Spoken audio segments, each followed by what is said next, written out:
क्या आप जानते हैं कि बहुत से लोग सोचते हैं कि उम्र के साथ स्वस्थ रहने के लिए उन्हें बस अधिक चलना चाहिए और लगातार सक्रिय रहना चाहिए। आश्चर्य की बात यह है कि यह हमेशा सच नहीं है। आपका स्वास्थ्य और भला होना केवल आपके कदमों की संख्या या आपकी गति पर निर्भर नहीं करता। कभी कभी वास्तव में महत्वपूर्ण चीज कुछ और ही होती है। अगर आपकी उम्र 70-80 साल या उससे अधिक है तो शायद यह आपके जीवन के दृष्टिकोण पर पुनर्विचार करने का समय है। आज मैं आपसे 5 गहन सुझाव साझा करना चाहती हूं जो बौद्ध शिक्षाओं से लिए गए हैं और आपके जीवन को तुरंत बेहतर बना सकते हैं।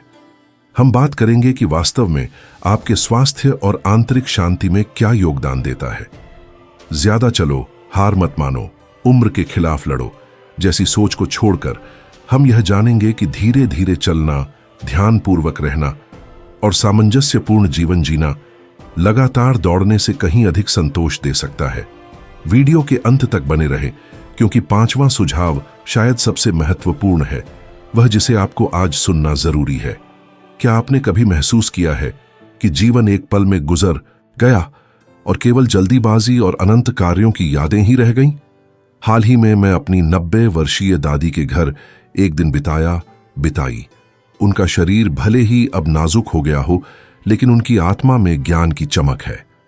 मैंने उन्हें खिड़की के पास बैठा देखा, हाथ में चाय की प्याली लिए और प्यार से बाग में फूलों वाले पेड़ों को निहारते हुए। मैं उनके पास बैठी और पूछा कि वह सब देखकर क्या महसूस कर रही हैं। उनका मुस्कान दमक उठी और उनकी आंखों में गर्माहट चमक उठी। जब मैं युवा थी, उन्होंने बताया, तो मैं सोचती थी कि जीवन लगातार दौड़ है। मैं परिवार, घर और हर चीज की देखभाल करती रहती थी। लेकिन अब मुझे समझ आया है कि सबसे सुखद क्षण तब आते हैं जब मैं रुकती हूं, जब मैं बस बैठती हूं, देखती हूं, सुनती हूं और वर्तमान का आनंद लेती हूं। सारी अच्छाई तब आती है जब आप जल्दीबाजी छोड़ देते हैं। उनके शब्द सरल लेकिन गहरे मेरे दिल में बस गए। आज मैं आपसे वे 5 शिक्षाएं साझा करना चाहती हूं जो उन्होंने मुझे दी और जो बौद्ध दर्शन से प्रेरित हैं। ये आपके जीवन में खुशी, शांति और आंतरिक संतुलन ला सकती है। इसके पहले कि हम इनमें उतरें, विचार करें। क्या आपको लगता है कि कभी-कभी जीवन बहुत तेज चलता है और वह आपको उन चीजों से थका देता है जो आपको खुशी नहीं देती?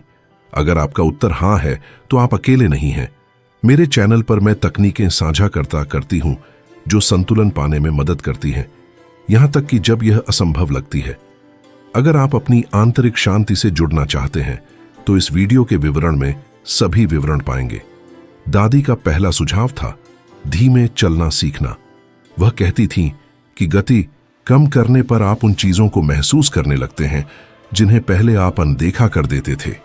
एक पल के लिए सोचें कि आपको कहीं भी जल्दी नहीं है। जागते ही फोन उठाने या अपने कामों में कूदने के बजाय खिड़की के पास बैठ जाएं और चाय का आनंद लें। खुशबू को महसूस करें, आसमान को देखें और बस इस पल में रहें। बौद्ध ज्ञान हमें याद दिलाता है कि धीरे धीरे जीने से हम पूर्ण जागरूकता की अवस्था में पहुंचते हैं। हम अपने आसपास की सुंदरता को महसूस करना शुरू कर देते हैं। प्रकृति की आवाजें, हमारे प्रियजनों की मुस्कान और हमारे अपने विचार। जीवन अधिक गहरा हो जाता है जब हम इसे शांति से जीते हैं। दूसरा सुझाव है छोटी छोटी चीजों में खुशी ढूंढना। मेरी दादी साझा करती थीं कि बाग में बैठकर देखना कि कैसे रोशनी पत्तों के बीच खेलती है या पक्षियों का गीत सुनना उन्हें अधिक खुशी देता था। आप भी किसी सरल चीज से शुरू कर सकते हैं। हर दिन 3 चीजें पहचानें जो आपको मुस्कुराने पर मजबूर करें, जैसे चेहरे पर सूरज की गर्माहट या प्यार से तैयार किया गया भोजन। उन्हें नोट करें और कठिन समय में याद रखें कि खुशी हमेशा पास ही है। बौद्ध धर्म के अनुसार आनंद हर पल में पहले से ही मौजूद है, बस हमें इसे देखना होता है। तीसरा सुझाव है छोड़ना सीखना। दादी ने मुझे सिखाया कि पुराने क्रोध या पछतावे को उठाना ऐसा है जैसे हम एक भारी सामान खींच रहे हैं जिसकी अब हमें जरूरत नहीं है। जब आप इसे छोड़ देते हैं तो आपको हल्कापन महसूस होता है। खुद से पूछें कि कौन से विचार या भावनाएं आपको अतीत से बांधते हैं और आपकी ऊर्जा को खींचते हैं। भविष्य का डर, पछतावे या अधूरी उम्मीदें। बौद्ध धर्म हमें सिखाता है कि छोड़ना मुक्ति का एक कार्य है और आप महसूस करेंगे कि तनाव गायब हो गया। चौथा सुझाव है कृतज्ञता का अभ्यास करना। हर रात सोने से पहले 3 चीजों को याद करें जिनके लिए आप आभारी हैं। यह एक स्वादिष्ट भोजन हो सकता है, किसी मित्र का साथ या आपके घर की गर्माहट। दादी कहती थीं कि हमारे पास जो है उसके लिए धन्यवाद देना आत्मा को गर्माहट से भर देता है। यह सरल अभ्यास हमें जीवन को जैसा है वैसा देखने में मदद करता है, समृद्ध, सुंदर और मूल्यवान कठिन समय में भी। कृतज्ञता हमें खुशी और शांति वापस दिला सकती है। 5वां और सबसे महत्वपूर्ण सुझाव है आंतरिक शांति के लिए समय निकालना। दादी ने मुझे सिखाया कि मौन खाली नहीं है, यह वह समय है जब हम वास्तव में खुद को सुनते हैं। हर सुबह या शाम कुछ मिनट ध्यान में लगाए, किसी विशेष स्थान की आवश्यकता नहीं।